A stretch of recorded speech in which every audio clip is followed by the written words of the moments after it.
Le monde est aveugle. Rares sont ceux qui voient correctement. Bouddha. Bonjour à tous et bienvenue sur cette nouvelle vidéo concernant le développement personnel. Aujourd'hui nous allons voir comment sortir de l'illusion. L'illusion pourquoi? Parce que on répète souvent les mêmes schémas qu'on a acquis entre 0 et 6 ans. Pour cela, il faut comprendre comment fonctionne le cerveau. Le cerveau il fonctionne à partir de stimuli et réactions. Stimuli, il y a un stimuli à l'extérieur, il y a une réaction. Par exemple, on peut prendre l'exemple des chiens de Pavlov. Pavlov étudiait du coup le comportement, entre autres, des chiens sur cette étude, et il faisait sonner une clochette, et à chaque fois qu'il y a la clochette qui sonnait, il donnait de la nourriture aux chiens. Une clochette, de la nourriture, une clochette, de la nourriture. Et les chiens à la fin, ils avaient juste à entendre la clochette, et ils bavaient. Et en fait, on va voir que cette démonstration montre qu'à la fin, il y a un ancrage, il y a un stimuli, et donc il y a une réaction, un stimuli extérieur et une réaction des chiens, donc de la bave. Et on va voir que nous, on va réagir pareil. Par exemple, je me promène en forêt, je vois un serpent, je sursaute. Pourquoi j'ai sursauté? Parce que, étant petit, on m'a dit que les serpents c'était dangereux. Et ça encore, cette réaction du coup de sursauter, c'est sursauter et puis ensuite partir parce que c'est un serpent, on a peur. C'est pas très grave, mais par contre, ça peut arriver sur des comportements, genre l'enfant qui se met tout le temps en colère pour obtenir ce qu'il veut. J'ai ce programme-là, du coup, je peux en parler facilement. Quand il va grandir, il va se mettre en colère dès qu'il n'obtient pas ce qu'il veut. C'est la même chose pour un enfant à qui on lui a dit que le monde était dangereux, qu'il y avait des gens malhonnêtes dehors. L'enfant du coup il va construire ça, une fois qu'il va avoir cette croyance là, l'inconscient va l'attirer que sur des gens malhonnêtes. Pourquoi? Parce que consciemment on peut traiter que 40 stimuli secondes, inconsciemment 20 millions. Ça c'est Bruce Lipton qui le montre dans son livre, et vous vous rendez compte.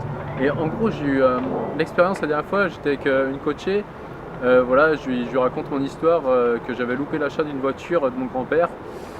Mon grand-père avait acheté une Renault Azur, je savais même pas ce que c'était une Renault Azur, j'en avais jamais vu. 20 secondes après, on croise quoi? Qu'est-ce qui nous double? Une Renault Azur.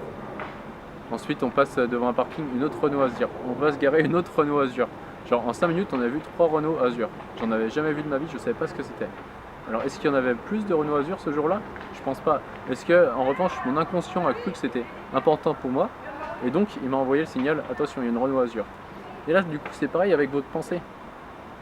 Vos pensées, vous devez être conscient en fait de ce qui se passe, quand il y a un stimuli extérieur.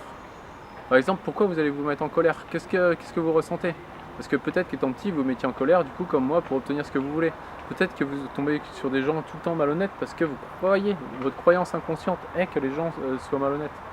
Et donc forcément votre croyance, si vous vous rappelez la pyramide de Diels, votre croyance va vous faire développer ces comportements. Ce que je veux faire comprendre, c'est vraiment d'être conscient de vos comportements. En fait, quand vous avez une réaction, qu'est-ce qui a activé cette réaction? Est-ce que cette réaction est la même, genre une crise d'angoisse, est-ce que c'est la même à chaque moment? Stimuli, réaction, c'est tout ça. Et si c'est limitant, vous pouvez du coup travailler vous-même en repérant cette croyance et la modifier. Ou sinon il y a l'hypnose bien sûr qui est un outil vraiment, parce que justement ça va être le rôle du praticien de faire ressortir cette croyance limitante et de la modifier en hypnose. Donc, et en état d'hypnose, vu qu'on est dans le même état, voilà, j'ai oublié pourquoi les jeunes en fait sont entre 0 et 6 ans, pourquoi on accumule autant de croyances, c'est parce qu'entre 0 et 6 ans, notre cerveau il est tout le temps en onde soit θ soit delta. Et souvent quand on est en hypnose, on va amener la personne au moins en alpha, ensuite à θ et delta. Pourquoi dans ces ondes-là? Parce que le cerveau est plus influençable et plus malléable dans ces ondes. Le conscient est plus endormi. Et donc en hypnose justement on peut changer très facilement en quelques séances une croyance limitante comme celle-ci.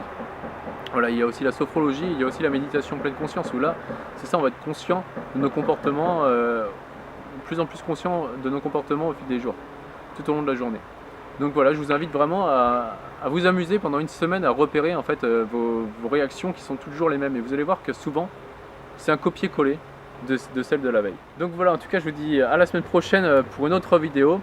Continuez sur cette série et faites les exercices parce que c'est bien. Des fois vous allez dire ouais c'est intéressant ce que Pierre a dit, et des fois pas du tout, mais en tout cas si c'est intéressant, c'est bien vous allez l'intellectualiser dans un premier temps, mais ensuite il faut le mettre en pratique. Si vous ne le pratiquez pas, c'est de la connaissance sans la mettre en pratique ça sert à rien. Et nous on se retrouve la semaine prochaine pour une nouvelle vidéo.